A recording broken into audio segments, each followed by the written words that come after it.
La tasa de incidencia acumulada del virus a 14 días en la ciudad de Mérida es de 1.116 casos por cada 100.000 habitantes, según los datos de positivos registrados hasta este martes. La Junta de Gobierno local de Mérida adjudica a la empresa Cubillana el contrato para ejecutar la segunda fase de las obras de desdoblamiento de la Avenida del Río por 2.158.000 euros. Habrá ayudas por un total de 40 millones de euros para las empresas de hostelería, turismo y comercio no esencial de la región. Así lo ha acordado el Consejo de Gobierno de la Junta de Extremadura en su sesión de este miércoles.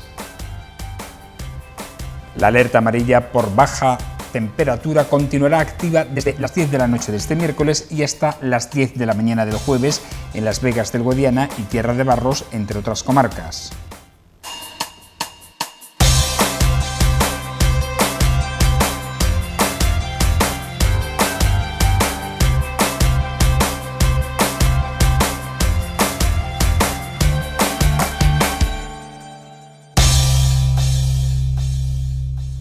Bienvenidos a esta edición, la número 1128 de La Picota, en este miércoles 13 de enero de 2021. Comenzamos esta parte informativa de La Picota hablando de la tasa de incidencia de la COVID en la ciudad de Mérida, con los datos actualizados hasta este martes. La capital extremeña tiene una de las tasas acumuladas más altas a 14 días de todo el país, con 1.116,75 casos por cada 100.000 habitantes, mientras que a 7 días es de 765,77 casos. Este dato es debido al incremento constante del número de positivos que se ha venido produciendo en la ciudad en los últimos días. Si bien a últimos de 2020 se declaraba una media de entre 30 y 40 casos diarios, y después de Reyes esta cantidad se ha ido incrementando hasta los 60 y 80 positivos diarios. Por tanto, se ha duplicado en apenas 2 semanas el número de positivos. También ha subido la presión hospitalaria en el área de salud, ya que en los últimos días no ha cesado el número de hospitalizaciones de crecer, con nuevos pacientes también en la unidad de cuidados intensivos. Les hablamos ahora de otra cuestión, de inversiones, concretamente porque este miércoles hemos conocido que el Ayuntamiento de Mérida ha aprobado la adjudicación de la fase 2 de las obras de desdoblamiento de la Avenida del Río a la empresa Cubillana por un importe de 2.158.000 euros, IVA incluido. A la licitación se han presentado un total de 23 empresas. Y el plazo de ejecución del contrato de las obras es de 12 meses a partir de la firma del mismo con la empresa adjudicataria. En esta fase se ejecutarán 2 nuevas rotondas, una de confluencia con la avenida del Prado y otra en la unión con la calle Las Palmas, dentro del polígono industrial.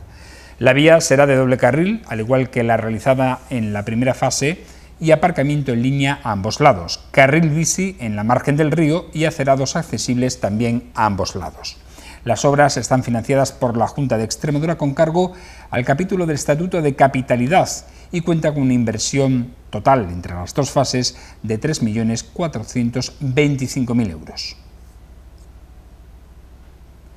Este miércoles se ha celebrado Consejo de Gobierno de la Junta de Extremadura y aparte de las medidas anunciadas sobre la pandemia del COVID que hemos publicado en nuestra página web de Televisión Extremeña, se ha aprobado un decreto ley de ayudas para la recuperación y reactivación empresarial de los sectores de la hostelería, el turismo y el comercio no esencial en esta actividad.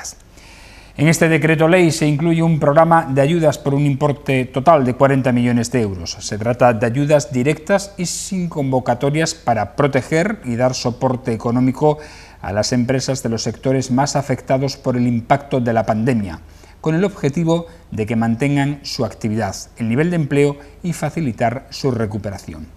La subvención se destinará a pagar los gastos fijos operativos de estas empresas, financiando la necesidad de liquidez o capital circulante. Entre los acuerdos adoptados también destaca el decreto por el que se crea el Observatorio Extremeño de Cambio Climático, con el objetivo de que este nuevo organismo analice el impacto y los efectos del cambio climático sobre la población extremeña. En cuanto al tiempo, hemos de decir que continuará activada la alerta amarilla por frío este jueves en Las Vegas del Guadiana y Tierra de Barros, según ha comunicado el Centro de Emergencias 112. Y posiblemente se ampliará también el viernes, según avanza en su página web la Agencia Estatal de Meteorología. El cielo permanecerá poco nuboso o despejado este jueves. No se descartan brumas y nieblas matinales dispersas y las temperaturas mínimas experimentarán un ascenso en zonas altas y sin cambios en el resto, mientras que las máximas no registrarán cambios. Se espera valores de -2 grados durante la madrugada y por el día alcanzarán temperaturas de 11 grados en Mérida y 10 grados en Almendralejo. De nuevo se producirán heladas débiles generalizadas y los vientos soplarán fijos variables.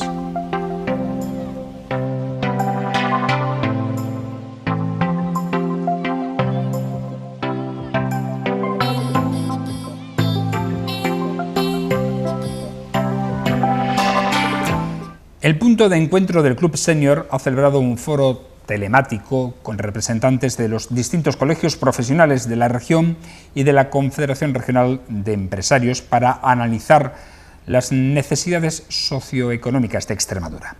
La conclusión a la que llegaron es que necesitamos una industrialización urgente en nuestro tejido productivo. Este tema lo hemos abordado en nuestra picota en este programa en varias ocasiones y coincidimos con esta idea final. El Estado debe afrontar las carencias económicas que posee nuestra comunidad con determinación y elaborar un plan de industrialización que contemple inversiones y ventajas fiscales para incentivar la llegada de tejido industrial. Extremadura cuenta con dos fuentes de riqueza que pueden ser atractivas para las empresas. Por una parte, disponemos de mucho suelo, hecho que puede abaratar la instalación de la industria. Pero por otra, somos grandes generadores de energía eléctrica. Si se sopesara una rebaja de la factura eléctrica sería un factor determinante para que empresas que necesitan un menor coste energético pudieran recalar aquí.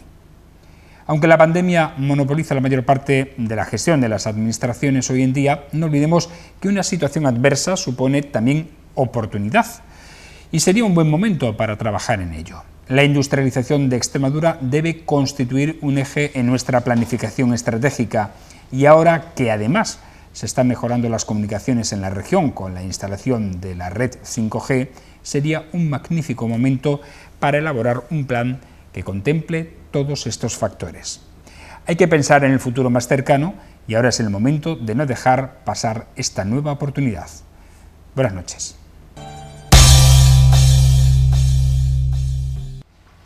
Entramos ahora a analizar los temas que hemos hablado en la parte informativa de esta picota con nuestros picoteros que hoy están, alguno de estreno, que ha retomado de nuevo la palabra para poder opinar en este tiempo de análisis, y otro que ya ha estado, Antonio Vélez. Buenas noches. ¿Qué tal? Tú ya has estado, ya te has estrenado en esta segunda parte de la pandemia, desde que en marzo dejamos de emitirla, el 14 de marzo, por motivos de fuerza mayor, ¿no?, que se dice. Largo tiempo, ya me enmendó Rafa Angulo cuando dije lo de, que era un original, dicen que era de Fray de León, pero dicen que Unamuno lo dijo, sí, y además se puede ver en internet. Lo dijo.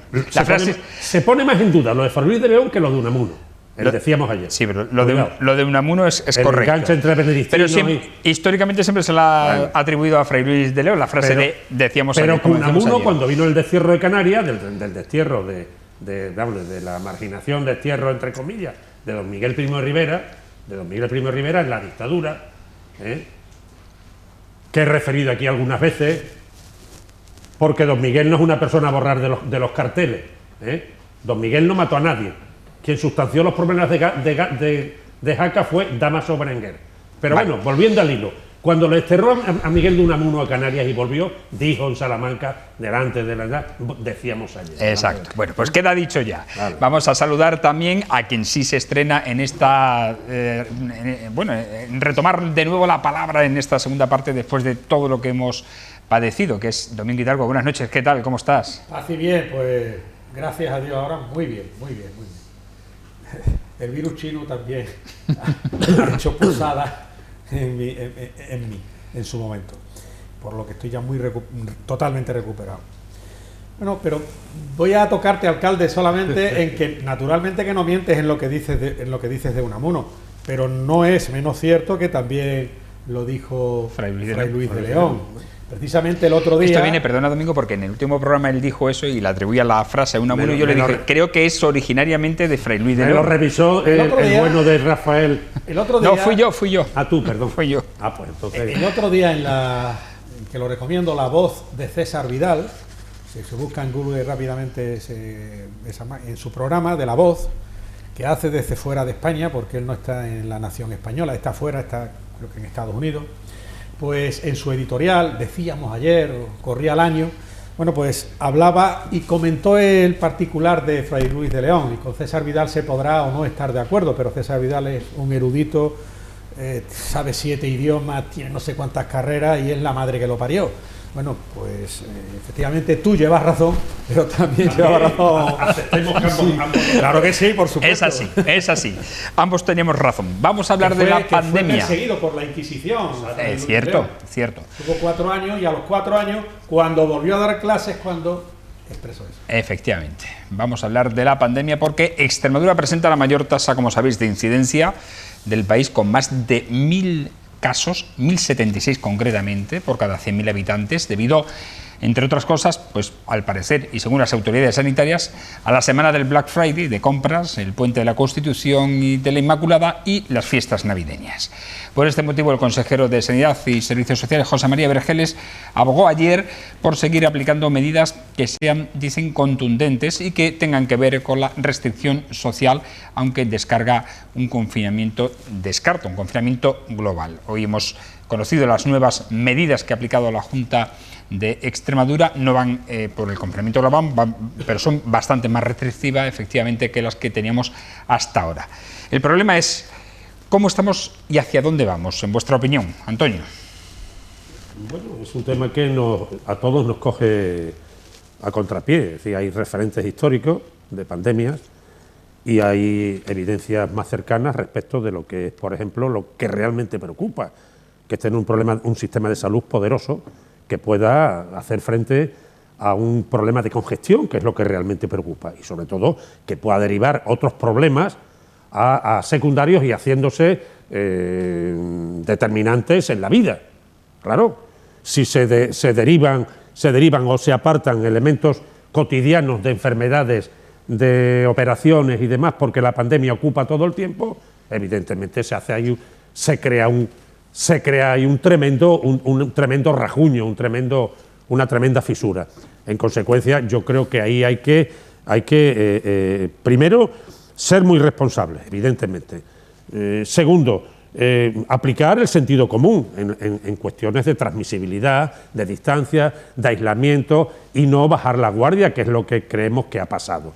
En consecuencia, creo que aquí, primero, ni incluso hacer, en mi humilde opinión, una cuestión de enfrentamiento político por esta cuestión. Yo creo que ahora mismo estamos desbordados por un problema que nos desborda, valga la redundancia.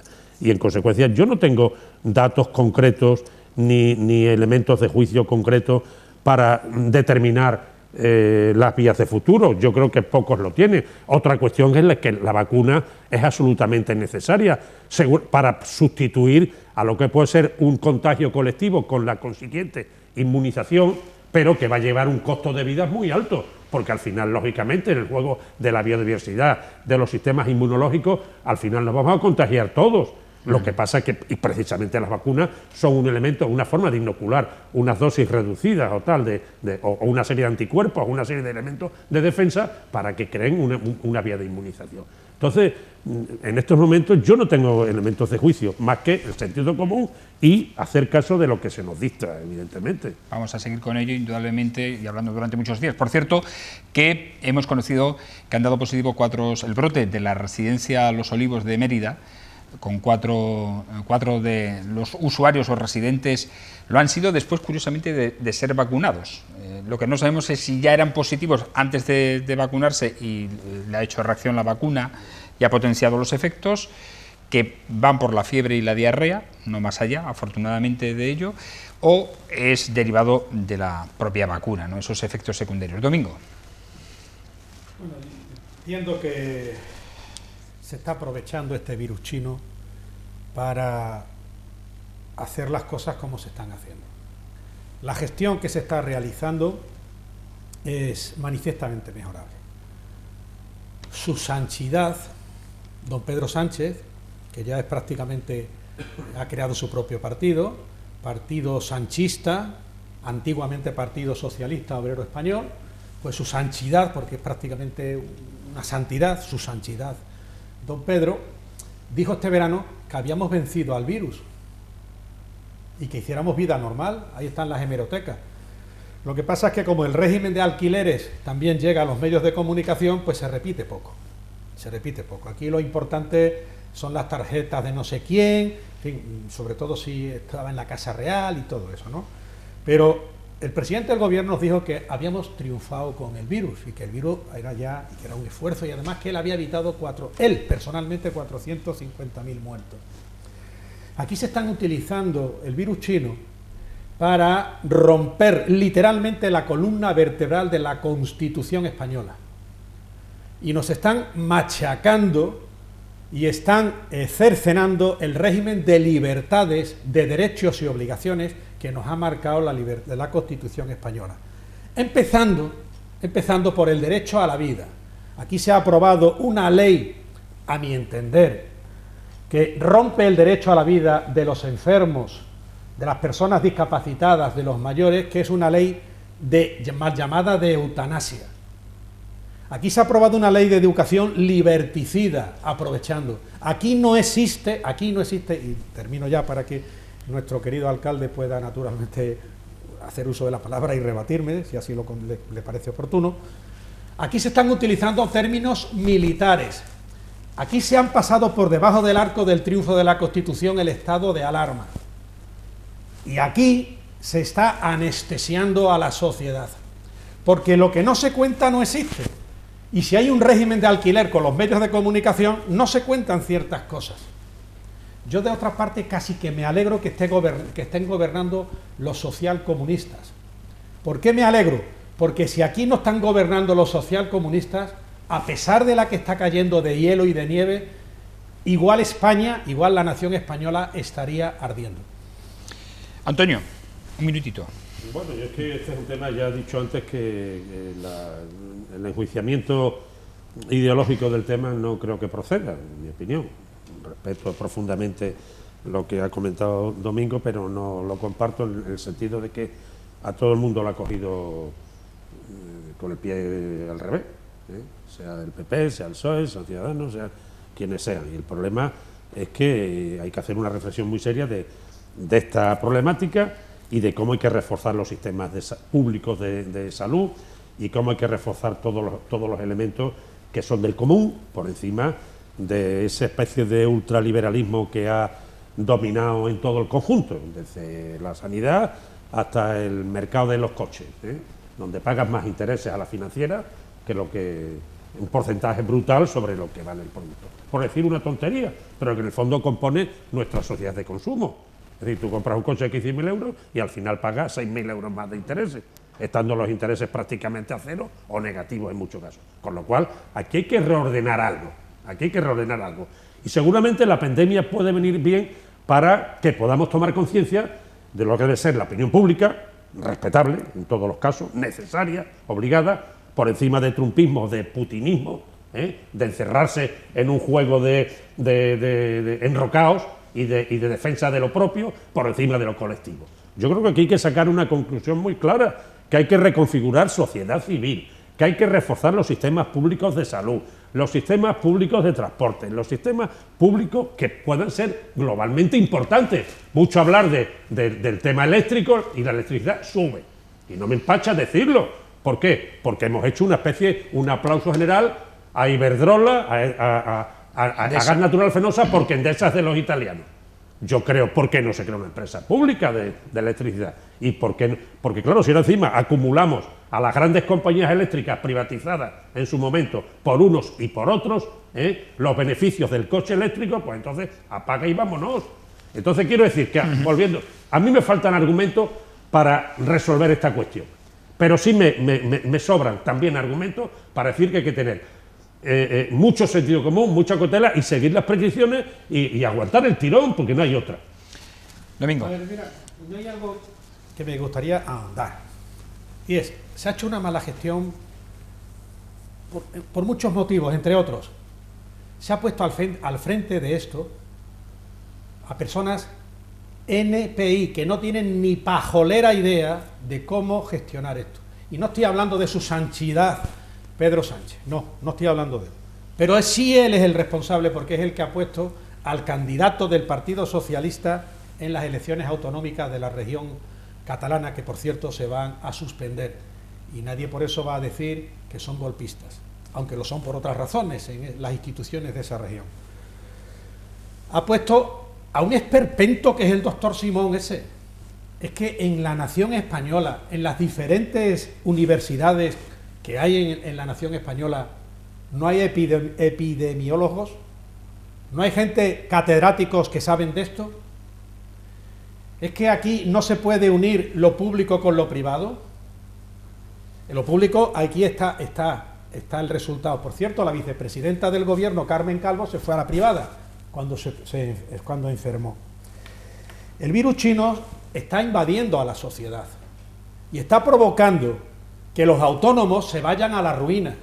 Es que este gobierno, como están haciendo en otras naciones de Europa, no puede paralizar el pago a la seguridad social. Preguntémosle a los autónomos. Es que este gobierno no puede bajar los impuestos, sino al contrario, está todavía subiendo los impuestos más. Es que a una cafetería que ahora se les ha obligado a cerrar, o a cualquier comercio, no son para decir el impuesto del IVA, no va a haber impuesto del IVA, se va a rebajar el IVA. Es que en el impuesto de la renta de las personas físicas no va a haber que pagarlo. No un fraccionamiento, sino no pagarlo. Es que las cotizaciones a la seguridad social, que es el mayor de los impuestos, ¿cómo va a pagar un autónomo a su trabajador si no tiene fuente de ingresos? ¿O es que realmente, precisamente con la mentalidad china de la lucha de clase, de lo que es la intención social comunista, es llevarnos a la situación que tiene actualmente Argentina y la que tiene también Venezuela? ¿Por qué no se bajan los impuestos? ¿Por qué no se reduce el gasto público? ¿Por qué no dan ejemplo? Tenemos ahora otro tema interesantísimo que va al hilo. Si no te importa, sí, ahora lo hacemos. Ay, perdona, sí, venga. Sí, hazlo. Que ha fallecido Carmela Rentero, Carreño Gainza, que fue directora de la Escuela Pública de la Argentina, del Francisco Giner de los Ríos. Antes, en nuestra infancia, Romualdo de Toledo, se le cambió el nombre y tal, por Giner de los Ríos, de un viejo colegio que había estado, se creó en la República y funcionó en el cuartel de artillería, curiosamente.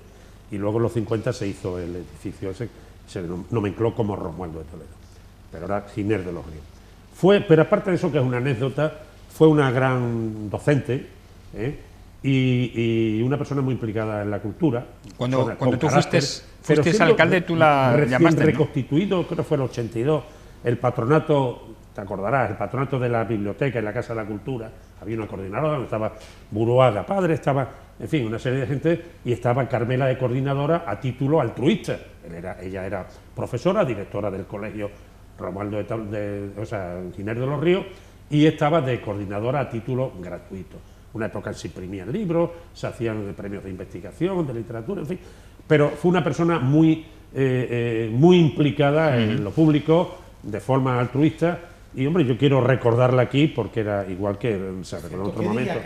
Dios la tenga su alma en su descanso. Sí. Y Julián Santamaría también ha fallecido. Y Javier Hernández Pacheco. Juan de Dios Román, Javier Hernández Pacheco, que ya lo recordamos. En fin, por cierto, nos unimos a su recuerdo, Carmen, precisamente. ¿Qué diría Carmen con la prontitud y los buenos aparcamientos que están haciendo en Mérida, en las cercanías de zonas de restos arqueológicos y demás? Pues a mí de esos aparcamientos me preocupa enormemente, porque eso es un conjunto, una necrópolis tan importante o más que la de Carmona,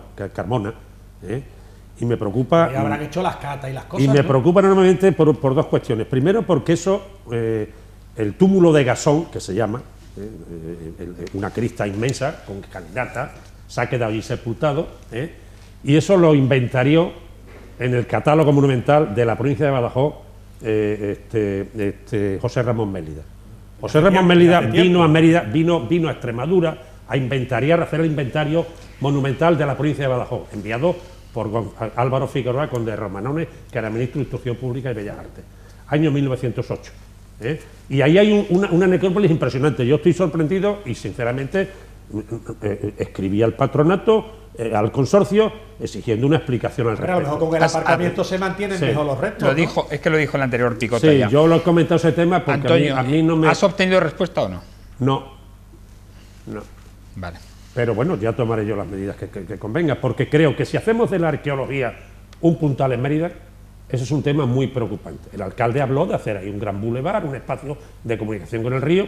Yo me parece que si la arqueología es el elemento puntal con la realidad geopolítica de Mérida como capital más importante para la trayectoria a futuro, eso me preocupa enormemente. Como me preocupa enormemente, ya que la saco a colación, de que el silo del trigo se haya vendido. Porque el silo, desde el interés global, desde hacer ciudad, tiene más importancia en manos públicas, como el de Córdoba o el de Alcalá de Henares, que en manos privadas. Lo compre Gamero hoy o quien sea, por 700.000 euros. El alcalde dijo también que lo iba a hacer nuestro. A mí me parece muy bien que se hagan otros planteamientos, pero el planteamiento de la ciudad tiene que tener otras columnas. Y el silo es una columna importante y la arqueología es otra columna importante. Pero además hay una cuestión también, ya que la saco a colación. Y además me apetece decirlo como exalcalde, que peleó por la Declaración de Patrimonio de la Humanidad, por el Museo de Arte Romano y por muchas cuestiones, y por la arqueología, en la recuperación de la cabecera del Circo Máximo del hipódromo. En Pedro María Plano se ha cometido una barbaridad. En Pedro María Plano, con el enganche de Calderón de la Barca, también lo recurría ante el consorcio, lo denuncié ante el consorcio. ¿Por qué? Porque eso que era un culo de solar de Calderón de la Barca, cuando se abrió esa calle en el 2006, se abrió la calle Pedro María Plano comprando el ayuntamiento la carpintería de Joaquín del Río. Sí, señor. Eso era un culo, perdón por la expresión, de solar de Pedro María Plano, un culo no edificable. Si ahí se ha edificado, en el supuesto Pedro María Plano primero, hay que saber que hay unas plusvalías que implicaban en su momento, puesto que en el Plan General del 2000 no aparece eso como solar, unas contribuciones especiales, porque ahí en ese solar hay unas tremendas plusvalías cuando históricamente no era edificable. Y ahí hay unas edificaciones más importantes que las del Foro de Sagasta, posiblemente en las termas monumentales de Mérida. Pregúntale a Chema, pregúntale a los arqueólogos, que se mojen los arqueólogos de Mérida y se pronuncien sobre el problema. Bueno, oye, tenemos que seguir porque si no, no abordamos los temas que tenemos en cartera y este me parece muy interesante. La necesidad y la urgencia de industrializar Extremadura ha sido la conclusión principal del foro telemático celebrado por Club Senior de Extremadura, que no sé si tú perteneces o no. Bueno, pero has estado tentado de pertenecer, creo. No tengo especial interés. Te lo han propuesto, ¿no? O algo de eso, creo. Entender. Bueno, en cualquier caso, ha habido una reunión telemática con todos los presidentes de los colegios profesionales de Extremadura, el de ingenieros de camino, el de ingenieros industriales, etcétera, y todos apuntan en la misma dirección, la necesidad y la urgencia de industrializar Extremadura para salir de la situación en la que se encuentra en la región, que es la última por la cola en Producto Interior Bruto y en riqueza de todo el país. Entre las diferentes aportaciones que se han realizado o se han hecho, destaca la de abaratar el recibo eléctrico para que las empresas puedan venir, sobre todo a aquellas industrias que demandan altas cantidades de electricidad en su producción, para que puedan instalarse en nuestra región y de esta forma servir de plataforma para el resto de empresas auxiliares en su instalación en la región. Hemos hablado en algunas ocasiones de esto y creo que es importante también que desde otros foros también se incida en este hecho. Antonio. Hombre, vamos a ver, Fran, es que este tema es un tema muy complejo, exige mucho tiempo para explicitarlo, para diseccionarlo. Y claro, hay que referirse a la historia, hay que referirse a lo que ha sido Extremadura como una región con 42.000 kilómetros cuadrados de una clara utilización colonialista. Hablamos en el último programa de lo que había sido en el año 1920 Extremadura respecto de Madrid. Extremadura tenía 1.065.000 habitantes y Madrid tenía 1.067.000 habitantes. La provincia, que uniprovincialmente hoy es comunidad autónoma con 8 millones de habitantes, o 7,5. Claro, en una época en que estamos hablando, pero incluso en el tardofranquismo, cuando los gobiernos del Opus, los gobiernos tecnocráticos, liberalizan la economía, lo que se llamó el plan de estabilización de Ullastre, que fue la liberación de la economía, año 59, de la mano de expertos catalanes, curiosamente, de economistas catalanes, desarrollan en favor de los intereses localistas, territoriales de cierta burguesía, llámese la vasca, los vascos con 2 millones de habitantes, es que duplican nuestro PIB per cápita. Es que los catalanes y los madrileños no digo nada, que es a lo que me refería. Es decir, hay, en un momento determinado, Madrid, de una ciudad de 500, se va a una ciudad que tiene 3,5 millones de habitantes.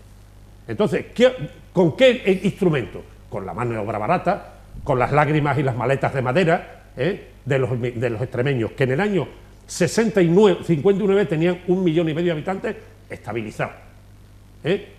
Cataluña, por ejemplo, tenía 2,5, 3. Y hoy tiene 8 millones de habitantes. ¿Quién ha hecho ese tema?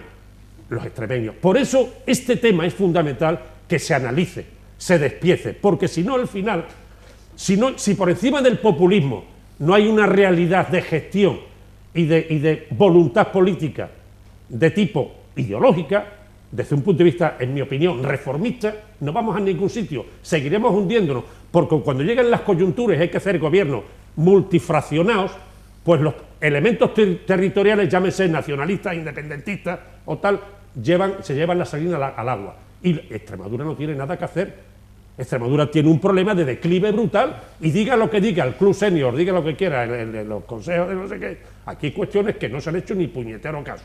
Por ejemplo, la fijación de población en territorios tan degradados y tan frágiles como estos, entre otras muchas cosas, se consigue con viviendas de promoción pública para fijar población y que parejas de pocas rentas puedan estar alojadas.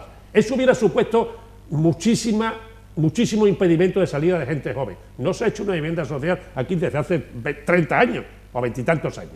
Claro, esto es un problema muy grave. Y segundo, el desarrollo de un territorio como este, con la poca capacidad de presión política que tiene, hoy por hoy no se consigue más que tomando conciencia del problema y creando órganos de gestión poderosos, seguramente multipartidistas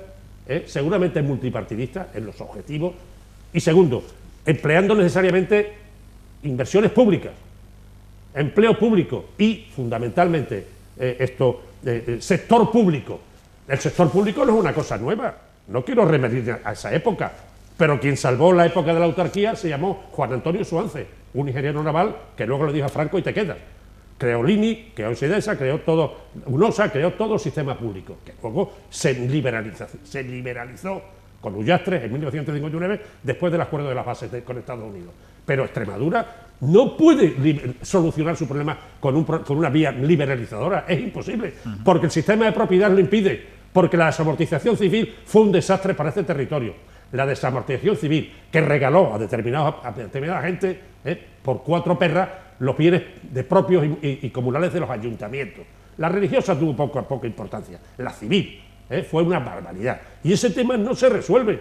¿Qué se quiere? ¿Que nos traigamos ugandeses de tronco cristiano y le demos 5 hectáreas? Pues posiblemente, es una chorrada, una ciencia ficción, como hacía Baroja en Parador Rey.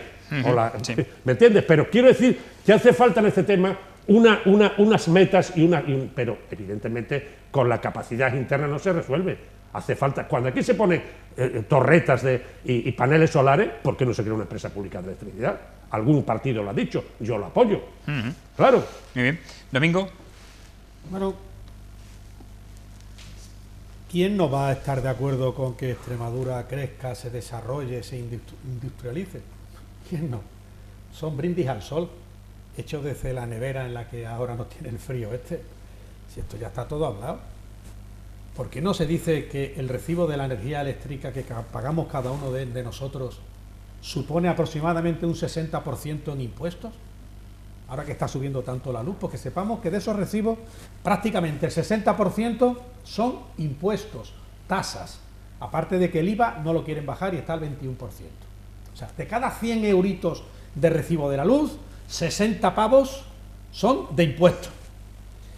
Y ahora, este gobierno social comunista que cree tanto en la igualdad de la gente, en defender a los débiles, yo me pregunto, en los presupuestos generales de la nación española, los presupuestos generales del Estado que se han aprobado ahora, quizás los primos hermanos de los etarras, Bildu, quizás PNV, quizás ERC, quizás la CRU, quizás Convergencia, quizás los socialistas de Navarra, ¿qué quieren? ¿Favorecer a Extremadura? ¿O en cambio esos presupuestos favorecen discriminando a Extremadura y naturalmente al resto de la nación española que no sea provincias vascongadas, región catalana y que sea Navarra, la región Navarra? Ahí está. O sea, el movimiento se demuestra andando. El movimiento se demuestra andando. Claro, aquí no nos pueden decir ahora que la España vaciada y que tal y que cual y que se reúnan estos señores, que por cierto, que yo sepa, la Confederación de Empresarios, igual que los sindicatos, no renuncian a sus subvenciones. Creo que no han renunciado, que yo sepa, no me he enterado, pero que yo sepa no. Los colegios profesionales ya sabemos que son todos unos legionarios. Defienden la libertad de expresión y han puesto el grito en el cielo porque el artículo 20 de la Constitución sobre la libertad de expresión ya no existe en la nación española. Ahí están el régimen de alquileres en los medios de comunicación. Y hombre, hay que empezar a decirlo. Aquí esto del nuevo orden mundial y la ciudad terrena empieza a tomar sentido, Y cuidado con la España vaciada, que lo que has dicho, alcalde, de venir ugandeses, cuidado que está bastante previsto en que empiecen a venir gente también de tronco cristiano, No, yo no digo nada. Porque el problema que tiene Cataluña con los señores, es muy grande. Nos tenemos que ir muy rápido, Antonio. Una alerta. Estoy de acuerdo con lo que ha planteado Domingo, en el sentido de que, porque además hay muchos planteamientos aquí que no sé por qué tienden más a Sines que a Algeciras o que a Valencia. Y yo creo que, y aquí se están dando cuestiones, y digo más, Extremadura tiene una capital, que es Mérida, que curiosamente el 12 de diciembre del 2021, hace 40 años que se aprobó en la Casa de la Cultura de Mérida el anteproyecto de Estatuto de Autonomía, que se suscribió por las Cortes Generales en febrero del 83. Es decir, cuidado, porque aquí hay una realidad geopolítica. ¿Por qué en Badajoz hay una delegación del gobierno y una subdelegación? Pero esto qué locura es. Es decir, hay que plantear seriamente que Mérida lleva 40 años de capitalidad. Señor alcalde, señor presidente de la Junta, la universidad es vital en Mérida, porque si no, esto es una City de 8 a 3. Vamos a hablar seriamente. Vamos a hablar seriamente y discretamente. Alcalde, ya ni eso, porque con el teletrabajo ni eso. Una cuestión, sí. A quien corresponda no lo voy a dejar. Solamente de muy manera rápido, muy breve. Muy rápido. Para recordarlo, sin perjuicio de, si Dios quiere, en las próximas veces que venga, pues me buscaré un minutillo si quiere. Sí, venga. Mérida sigue a oscuras. No solamente a nivel social y a nivel sociopolítico y a nivel de información y todo eso. Mérida está a oscuras. Hombre, a nivel de información estamos nosotros. Sí, nosotros desde hace muy poco, porque, ¿sabes? Sí.